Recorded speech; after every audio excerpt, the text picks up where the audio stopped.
जेठानी बनी बड़ी माँ। लोग कहते हैं कि वक्त के साथ हर जख्म भर जाता है, लेकिन मुझे लगता है कि एक दर्द है जो कभी नहीं भर सकता, और वो है माँ ना बनने का दर्द। ये दर्द ऐसा होता है जो वक्त के साथ शायद और ज्यादा गहरा होता जाता है। हर औरत का सपना होता है कि उनके आंगन में किलकारियां गूंजे, लेकिन जिनका ये सपना पूरा नहीं होता, उनके लिए इस दर्द से गुजरना काफी मुश्किल होता जाता है। अग्रवाल परिवार की बड़ी बहू ज्योति बहुत अच्छी है। कामकाज में, उठने बैठने में और दिखने में भी काफी सुंदर है। लेकिन शादी के 8 सालों के बाद भी आकाश और ज्योति की कोई संतान नहीं। पर वो अपने छोटे देवर अनुज को बिल्कुल अपने बेटे जैसा ही रखते हैं। अब उसकी भी जल्दी ही शादी होने वाली है। अरे कावेरी, बधाई हो। अब तो तेरी छोटी बहू भी आने वाली है। अब तो कावेरी और भी ज्यादा फ्री हो जाएगी।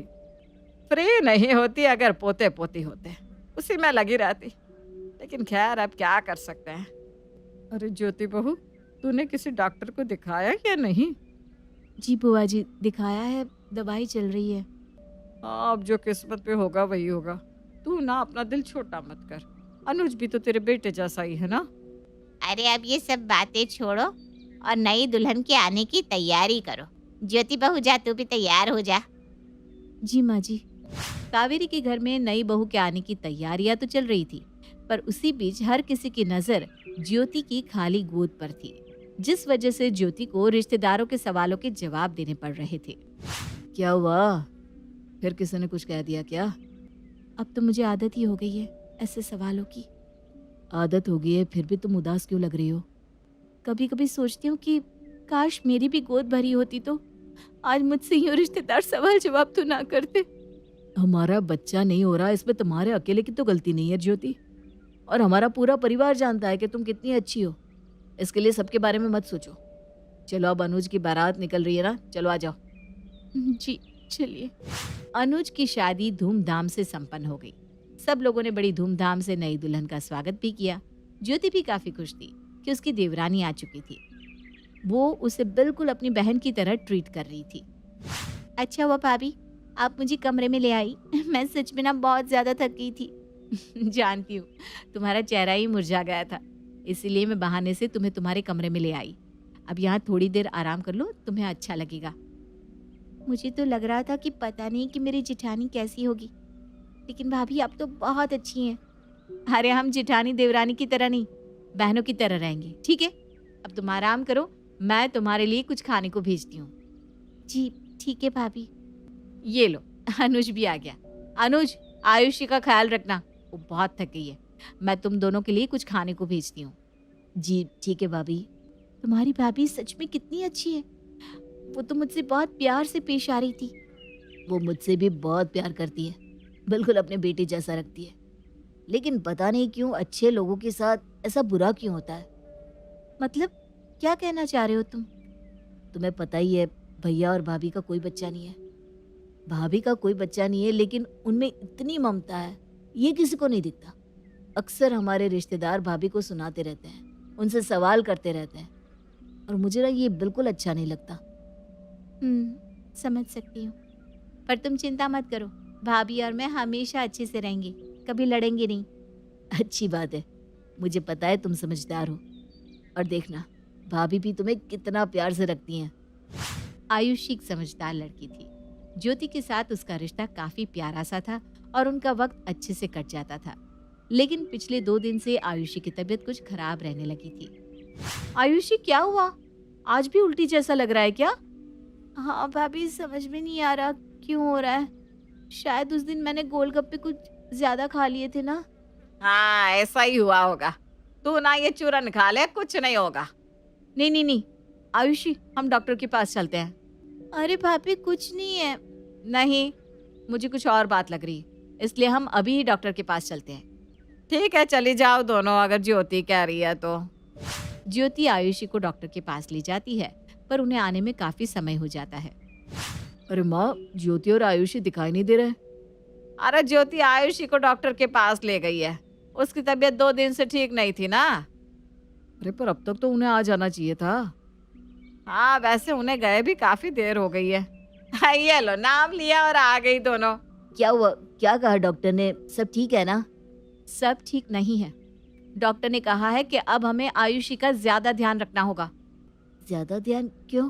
कुछ हुआ है क्या आयुषी को भाभी? हुआ नहीं है, पर जल्दी ही होने वाला है। बस यही कुछ 9 महीनों में। क्या? आयुषी सच में? बधाई हो देवर जी, आप पापा बनने वाले हैं। क्या?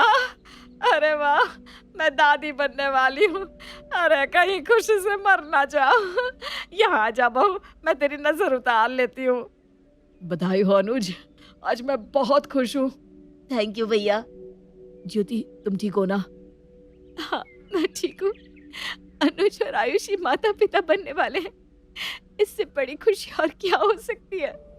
ज्योति अपने देवरानी के लिए खुश थी, लेकिन कहीं ना कहीं उसका मन अपना बच्चा ना होने के लिए रो भी रहा था। लेकिन वो अपने दुख से आयुषी की खुशी को खराब नहीं करना चाहती थी, इसलिए उसने अपने चेहरे पर अपना दर्द नहीं आने दिया। आयुषी, उठ जाओ, लो पहले ये दूध पी लो, फिर आराम करना, ठीक है? अरे ये क्या? 11 बज रहे हैं सुबह के। मुझे इतनी नींद आ गई, पता ही नहीं चला। अरे कोई बात नहीं, तुम माँ बनने वाली हो ना, होता है ऐसे में, अक्सर नींद आती है। भाभी, पर आपको अकेले काम करना पड़ा होगा ना सारा। मैं इतनी देर तक सोती ही रह गई। अरे अब इन सब के बारे में मत सोचो, ये लो दूध पी लो और फिर आराम करो। हाँ, थैंक यू भाभी। आयुषी जब से प्रेग्नेंट हुई थी तब से ज्योति उसका इतना ध्यान रखती थी जितना उसके मायके वाले भी नहीं रख रहे थे। आयुषी, मैं 4 दिनों के लिए अपने मायके जा रही हूँ। मेरी माँ की तबीयत ठीक नहीं है, पर मेरे पीछे अपना अच्छे से ख्याल रखना, ठीक है? अच्छे से खाना पीना और आराम करना। जी भाभी, आप आंटी जी का ध्यान रखिएगा, मेरी चिंता मत कीजिएगा। अरे ज्योति, तू जा, हम है ना, और इसकी भाभी भी तो है, हम उसे बुलवा लेंगे, वो इसका ख्याल रख लेगी। ठीक है माँ जी, अब मैं चलती हूँ, मेरी ट्रेन का वक्त हो रहा है। ज्योति 4 दिन के लिए अपनी माँ के पास गई हुई थी और इसके पीछे आयुषी ने अपनी भाभी महिमा को फोन लगाया, ये कहने के लिए कि वो उसके पास आकर रहे, जिससे आयुषी को थोड़ी सी मदद हो जाए। भाभी, मेरी जेठानी कुछ दिनों के लिए अपने मायके गई हुई हैं। अगर आप बस 4 दिनों के लिए यहाँ आ जाती तो मेरे लिए अच्छा हो जाता। आयुषी, 4 दिन के लिए मैं कैसे आ सकती हूँ? मेरा खुद का भी तो घर है, तेरे भैया ऑफिस जाते हैं और मुझे भी घर में काम होते हैं। तेरी सास है ना, वो रख लेगी तेरा ख्याल। उनकी भी अब उम्र हो गई है ना भाभी, वो इतना काम नहीं कर पाती। सॉरी, पर मैं तो नहीं आ सकती आयुषी। तू अपने ससुराल पक्ष में से ही किसी से पूछ ले। ठीक है भाभी, भाभी तो नहीं मान रही, मैं बुआ जी से ही पूछ लेती हूँ। आयुषी ने अपने मायके वालों से और ससुराल वालों से दोनों से पूछा, लेकिन किसी ने उसकी मदद नहीं की। कावेरी भी उसका उस तरह ध्यान नहीं रख पा रही थी जिस तरह ज्योति उसका ख्याल रखती थी, जिस वजह से आयुषी को अब कमर में काफी दर्द रहने लगा था। क्या हुआ? फिर से कमर में दर्द हो रहा है क्या? हाँ, अब प्रेगनेंसी में तो ये सब लगा ही रहता है, पर भाभी थी तो मेरा बहुत अच्छे से ख्याल रखती थी। हाँ वो तो है, पर तुम चिंता मत करो, कल भाभी वापस आ रही हैं। अच्छा, चलो ये बहुत अच्छी बात है, भाभी आ जाएगी तो सब ठीक हो जाएगा। आयुषी खुश थी कि ज्योति वापस आ रही थी, क्योंकि आयुषी को पता था कि ज्योति की तरह उसका ध्यान कोई भी नहीं रख सकता। पर जब ज्योति वापस आई तब उसका चेहरा काफी मायूस सा था, जैसे वो कोई दर्द अपने अंदर छुपा रही हो, पर वो किसी को कुछ बता नहीं रही थी। ज्योति की शादी को 8 साल हो गए थे, लेकिन आकाश और ज्योति की अब तक कोई संतान नहीं थी। लेकिन ज्योति के मन में सबके लिए प्यार और ममता बहुत थी। वो अपने देवर अनुज को भी उतना ही प्यार करती थी और उसकी शादी हो जाने के बाद उसकी पत्नी आयुषी को भी। लेकिन भगवान का खेल देखो कि शादी के थोड़े वक्त बाद ही आयुषी गर्भवती हो गई और ज्योति फिर भी दुखी होने के बजाय आयुषी का बहुत ध्यान रखती। इतना ही नहीं, जब ज्योति कुछ दिन के लिए अपने मायके गई तो आयुषी का साथ किसी ने नहीं दिया और फाइनली अब ज्योति वापस आ चुकी थी, लेकिन इस बार वो कुछ उदास लग रही थी।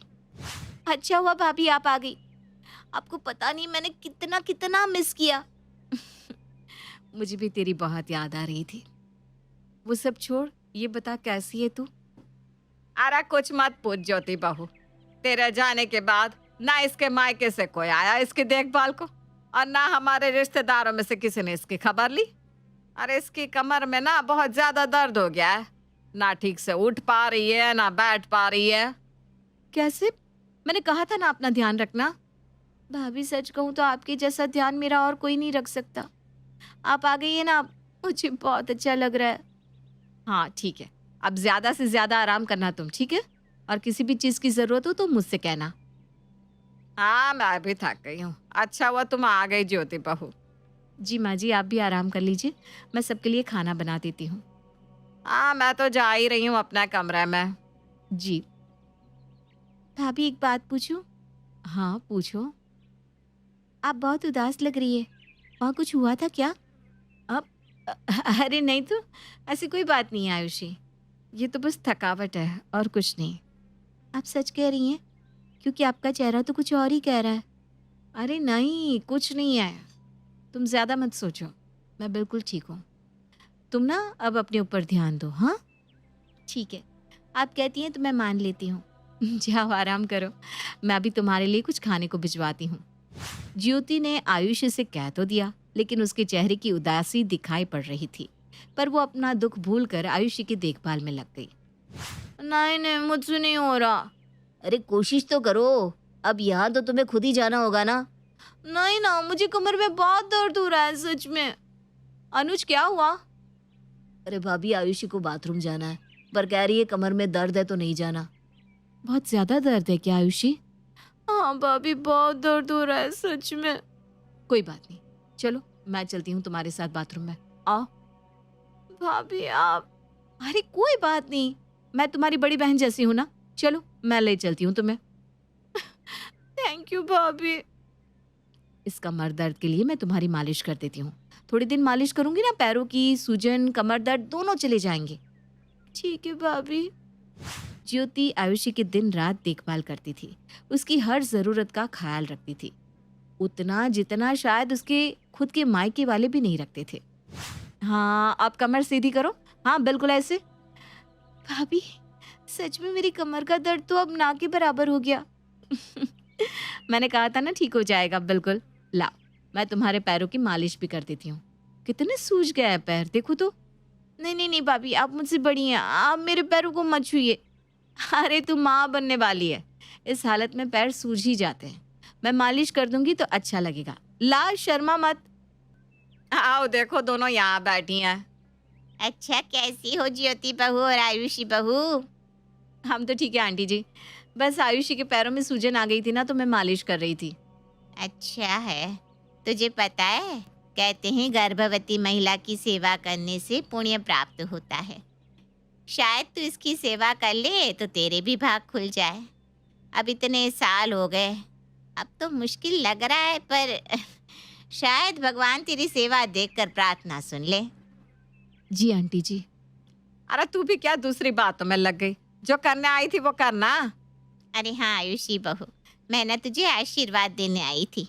तेरा चांद सा काना हो, बिल्कुल तेरे जैसा, इस घर का चिराग आ जाए बस जल्दी से, मैं यही दुआ करती हूँ। थैंक यू आंटी जी। अब तो क्या है, तेरा 8वां महीना लग गया है ना कोई आशीर्वाद देने आता ही रहेगा। हाँ अब तो आना जाना लगा ही रहेगा, तुझे ढेर सारे आशीर्वाद मिलने वाले हैं आयुषी। जी। जहाँ एक तरफ आयुषी को आशीर्वाद मिल रहे थे, वहीं दूसरी तरफ ज्योति की हालत पर लोगों के सवाल और ताने खत्म होते नहीं दिख रहे थे, जिससे ज्योति काफी दुखी सी हो गई थी। क्या हुआ, तुम रो रही थी क्या? नहीं तो मेरी आंखों में कुछ चला गया था। तुम कब से मुझसे झूठ बोलने लगी? नहीं ऐसा कुछ भी नहीं है सच में। मैं जानता हूँ तुम्हें कितनी तकलीफ हो रही है, लेकिन फिर भी तुम सबके लिए किए जा रही हो। तुम अपना दुख मुझसे बांट सकती हो ज्योति।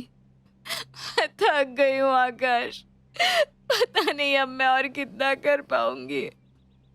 ज्योति मैं समझ सकता हूँ तुम्हारी हालत, अगर तुमसे नहीं हो रहा है तो। नहीं नहीं नहीं, आयुषी माँ बनने वाली है, मैं उसे इस तरह से दुख नहीं दे सकती। ठीक है, तुम थोड़ा आराम कर लो, अगर तुम्हें कुछ भी शेयर करना हो तो मैं हूँ तुम्हारे लिए। आयुषी का 8वां महीना लगते ही घर में रिश्तेदारों का आना जाना शुरू हो गया था। सब लोग आयुषी को आशीर्वाद देने को आने लगे थे। अरे आयुषी देखो, जान की चाची और निर्मला बुआ जी आई हैं तुमसे मिलने, आ जाओ बाहर। जी माँ जी, बस अभी आई। नमस्ते चाची, नमस्ते बुआ जी, कैसी हैं आप? हम तो ठीक है, बस सोचा कि आयुषी बहू को आशीर्वाद दे दे। तुमने तो ये मौका दिया नहीं हमें। अरे हम तो बस मजाक कर रहे हैं ज्योति। देखो दिल पे मत लेना। हमें भी ना तुम्हारे लिए बहुत बुरा लगता है कि तुम्हारी गोद सुनी है अभी। नहीं तो क्या। और देखो आयुषी बहू को कितना वक्त हुआ है शादी को, और अब वो माँ भी बनने वाली है। आप दोनों भी कैसी बातें लेकर बैठ गई। चलिए चाय नाश्ता कर लीजिए। अरे लीजिए, आयुषी भी आ गई। अरे हम तो बस अफसोस जता रहे हैं। ज्योति बहू तू तो जानती है हम तुझसे कितना प्यार करते हैं। जी। अरे आयुषी बहू, यहाँ सदा खुश रहे। तेरे घर छोटा सा कन्हैया जल्दी आ जाए बहू। हाँ, अब कावेरी भी बिजी हो जाएगी, वरना तो सारा दिन घर में बैठ के मन नहीं लगता होगा, है ना? ऐसी कोई बात नहीं है जीजी, मेरी ना दोनों बहू के साथ अच्छी बनती है। हाँ हाँ वो तो है। चलो अब हम चलते हैं। ज्योति बहू तू भी किसी अच्छे और बड़े डॉक्टर को दिखा दे। कहीं ऐसा ना हो कि अनुज का बच्चा भी बड़ा हो जाए और तू। अरे बुरा मत मानना। हाँ बहू, हमें तो बस तेरी फिक्र है ना, तभी कह रहे हैं। जी। आते जाते रिश्तेदारों की बातों से ज्योति का मन बहुत टूट चुका था और इसके ही चलते उसने फैसला किया कि अब वो इस घर में नहीं रहेगी। क्या यही तुम्हारा आखिरी फैसला है ज्योति? हाँ, अब मैं यहाँ नहीं रह सकती। मुझसे रोज रोज के ये ताने और सवाल सहन नहीं हो रहा है। और अब तो आयुषी भी माँ बन जाएगी, वो अपने बच्चे में बिजी हो जाएगी। मुझे लगता है हमें यहाँ से चले जाना चाहिए। ठीक है, अगर तुम्हारा यही फैसला है तो मैं तुम्हारे साथ हूँ। मैं आज ही हमारी कानपुर की टिकट करवा देता हूँ। हम वहाँ जाकर अपना नया घर बसाएंगे। जी। ज्योति के जाने की खबर जब घर वालों को पता चली तो सबके होश उड़ गए। ये आप क्या कह रहे हैं भैया?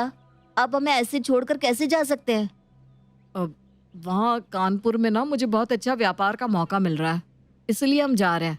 और आते जाते रहेंगे ना हम यहाँ। हाँ, हम मिलते रहेंगे तुम लोगों से। भाभी प्लीज, आप ऐसे कैसे जा सकती हैं? अरे पगली, अब तो तू खुद बिजी हो जाएगी, तेरा बच्चा आ जाएगा तो। पर भाभी। चलो ज्योति, हमारी ट्रेन का वक्त हो रहा है। हाँ जी, चलिए।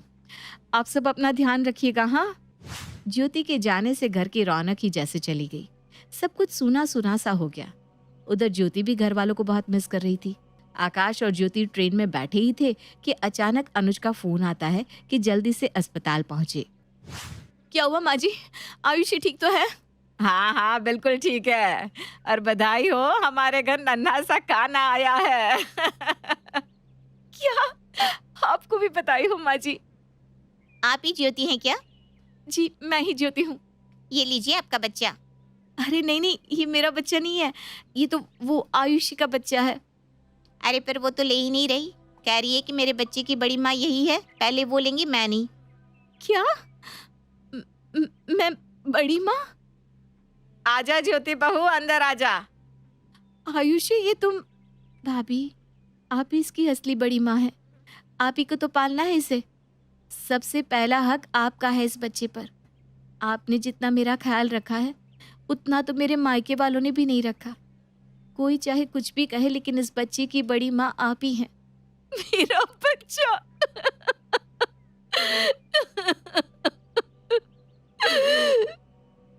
अब तो आपकी पाँव में इस बच्चे की मुंह की बेड़ियां लग गई है भाभी। अब तो आप वापस नहीं जाओगी ना? अपने बच्चे को छोड़कर कोई बड़ी बात जा सकती है भला? ये हुई ना बात।